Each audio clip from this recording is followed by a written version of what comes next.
Welcome back. ಉಳಿದ 10 ಸುದ್ದಿಗಳನ್ನು ಒಂದೊಂದಾಗಿ ನೋಡ್ತಾ ಹೋಗೋಣ. ದೇಶದಾದ್ಯಂತ ಭಾರೀ ಚರ್ಚೆಗೆ ಕಾರಣವಾಗಿದ್ದಂಥ ಶ್ರದ್ಧಾ ವಾಕರ್ ಹತ್ಯೆ ಪ್ರಕರಣಕ್ಕೆ ಸಂಬಂಧಪಟ್ಟಂತೆ ಹೊಸ ಮಾಹಿತಿ ಸಿಕ್ಕಿದೆ.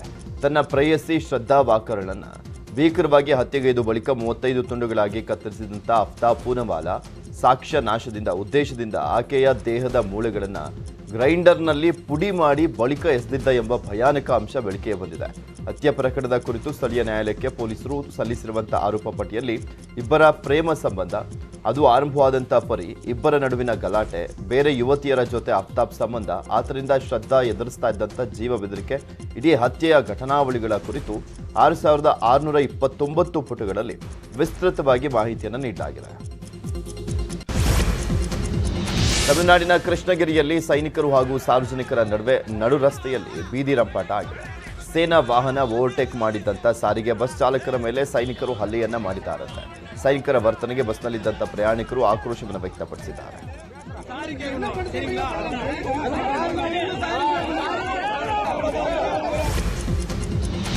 ಬಾಲಿವುಡ್ ನಟಿ ರಾಖಿ ಸಾವಂತ್ ಪತಿ ಆದಿಲ್ ಖಾನ್ ದುರಾನಿ ಅರೆಸ್ಟ್ ಆಗಿದ್ದಾರೆ. ರಾಖಿ ಸಾವಂತ್ಗೆ ಸೇರಿದಂಥ ಒಡವೆ ಹಣ ಕದ್ದ ಆರೋಪದಲ್ಲಿ ಆಕೆಯ ಪತಿ ಮೈಸೂರು ಮೂಲದ ಆದಿಲ್ನನ್ನ ಮುಂಬೈ ಪೊಲೀಸರು ವಶಕ್ಕೆ ಪಡೆದು ವಿಚಾರಣೆಯನ್ನು ನಡೆಸ್ತಾ ಇದ್ದಾರೆ. ರಾಖಿ ನೀಡಿದಂಥ ದೂರಿನ ಅನ್ವಯ ಆದಿಲ್ನನ್ನ ಬಂಧಿಸಲಾಗಿದೆ ಅಂತ ಹೇಳಲಾಗಿದೆ. ಆದಿಲ್ ಬೇರೊಬ್ಬ ಮಹಿಳೆ ಜೊತೆ ಅಕ್ರಮ ಸಂಬಂಧವನ್ನು ಇಟ್ಕೊಂಡಿದ್ದ. ಆತ ನನ್ನ ಮೇಲೆ ಹಲ್ಲೆಯನ್ನ ಮಾಡ್ತಾ ಇದ್ದ, ಜೊತೆ ಹಣ ಮತ್ತು ಒಡವೆಗಳನ್ನು ದೋಚಿಕೊಂಡು ಹೋಗಿದ್ದಾನೆ ಅಂತ ರಾಖಿ ಸಾವಂತ್ ದೂರಿದ್ದಾರೆ. ಕರ್ನಾಟಕ ರತ್ನ ಪುನೀತ್ ರಾಜ್ಕುಮಾರ್ ಹೆಸರನ್ನ ನಾಯಂಡಹಳ್ಳಿಯ ರಿಂಗ್ ರೋಡ್ಗೆ ನಾಮಕರಣ ಮಾಡಲಾಗಿದೆ.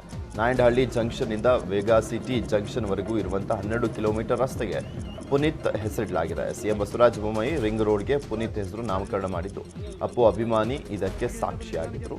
ರಸ್ತೆ ಉದ್ಘಾಟನೆ ಬಳಿಕ ಬಾನದಾರಿಯಲ್ಲಿ ಪುನೀತ್ ಪಯಣ ಕಾರ್ಯಕ್ರಮ ನಡೆಯಿತು. ಸಿಎಂ ಪುನೀತ್ ಗುಣಗಾನವನ್ನ ಮಾಡಿದರು. ಹಾಗೆ ರೇಸ್ ಕೋರ್ಸ್ ರಸ್ತೆಗೆ ಅಂಬರೀಷ್ ಹೆಸರು ಇಡುತ್ತೇವೆ ಅಂತ ಘೋಷಣೆಯನ್ನ ಮಾಡಿದ್ರು. ಇದನ್ನ ಆಕ್ಚುಲಿ ವಾಣಿಜ್ಯ ಮಂಡಳಿಯವರು ಕೇಳ್ಕೊಂಡಿದ್ರು. ಅಲ್ಲದೆ ಕಾರ್ಯಕ್ರಮದಲ್ಲಿ ಬೊಂಬೆ ಹೇಳುತ್ತೈತೆ ಹಾಡಿಗೆ ಸಿಎಂ ಕೂಡ ದನಿಗೂಡಿಸಿದರು.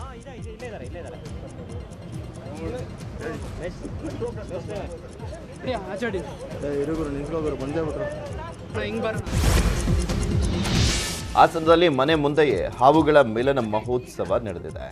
ಸಕಲೇಶಪುರ ತಾಲೂಕಿನ ಹೆತ್ತೂರು ಗ್ರಾಮದಲ್ಲಿ ಹಾವುಗಳು ಮೈಮರೆತು ರಮಿಸಿರುವಂಥ ದೃಶ್ಯ ಕಂಡುಬಂದಿದೆ. ಕೆರೆ ಹಾವುಗಳ ಅಪರೂಪದ ದೃಶ್ಯ ಕಂಡು ಜನರು ಚಕಿತರಾಗಿದ್ದರು. ಜನಸಂದಣಿ ಸದ್ದು ಗದ್ದಲಕ್ಕೂ ಹೆದರದೆ ಹಾವುಗಳು ಸುಮಾರು ಅರ್ಧ ಗಂಟೆಗೂ ಹೆಚ್ಚು ಕಾಲ ರಮಿಸಿವೆ.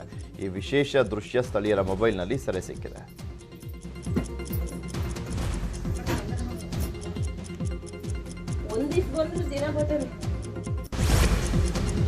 ರಾಜ್ಯದ 2ನೇ ಅತಿದೊಡ್ಡ ಮಾರಿಕಾಂಬಾ ಜಾತ್ರೆಗೆ ಚಾಲನೆ ಸಿಕ್ಕಿದೆ. ಶಿವಮೊಗ್ಗದ ಇತಿಹಾಸ ಪ್ರಸಿದ್ಧವಾಗಿರುವಂತಹ ಸಾಗರದ ಮಾರಿಕಾಂಬಾ ದೇವಿಯ ಜಾತ್ರೆಗೆ ವಿದ್ಯುಕ್ತವಾಗಿ ಚಾಲನೆ ನೀಡಲಾಗಿದ್ದು, ದಶಕಗಳ ಇತಿಹಾಸ ಹೊಂದಿರುವಂತಹ ಸಾಗರದ ಶ್ರೀ ಮಾರಿಕಾಂಬಾ ದೇವಿ ಜಾತ್ರೆ 9 ದಿನಗಳ ಕಾಲ ನಡೆಯಲಿದೆ. ದೇವಿಯ ತವರು ಮನೆಯಲ್ಲಿ ಉತ್ಸವ ಮೂರ್ತಿಗೆ ಆಭರಣ ತೊಡಿಸಿ ವಿಶೇಷ ಪೂಜೆಯನ್ನು ಸಲ್ಲಿಸಲಾಯಿತು.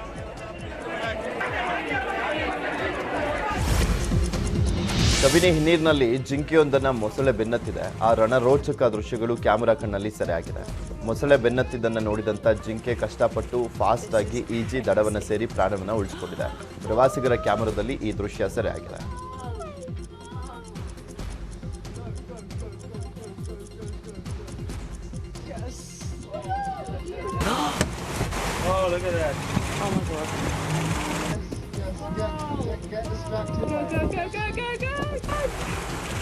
This is crazy. Oh! No! Go, go, go, go, go, go, go, go, go. Yes! 2022-23 Ranji trophy ಟೂರ್ನಿಯ ಸೆಮಿಫೈನಲ್ ಹಣಾಹಣಿಗೆ ವೇದಿಕೆ ಸಜ್ಜಾಗಿದೆ. 8 ಬಾರಿ ಚಾಂಪಿಯನ್ ಕರ್ನಾಟಕ ಬದ್ಧವೇರಿ ಸೌರಾಷ್ಟ್ರ ವಿರುದ್ಧ ಕಾದಾಡಿದೆ. ಒಂದಕ್ಕೆ ಚಿನ್ನಸ್ವಾಮಿ ಕ್ರೀಡಾಂಗಣ ಆತಿಥ್ಯವನ್ನು ವಹಿಸಲಿದೆ. 15ನೇ ಬಾರಿ ಫೈನಲ್ಗೆ ಇರುವಂಥ ತವಕದಲ್ಲಿ ಕರ್ನಾಟಕ ತಂಡ ಸಜ್ಜಾಗಿದೆ. ಅಂಕಿಅಂಶಗಳ ಆಧಾರದಲ್ಲಿ ಕರ್ನಾಟಕದ ವಿರುದ್ಧ ತವರಿನ ಅಂಗಳದ ಲಾಭವೆತ್ತುವಂಥ ನಿರೀಕ್ಷೆಯಲ್ಲಿದೆ.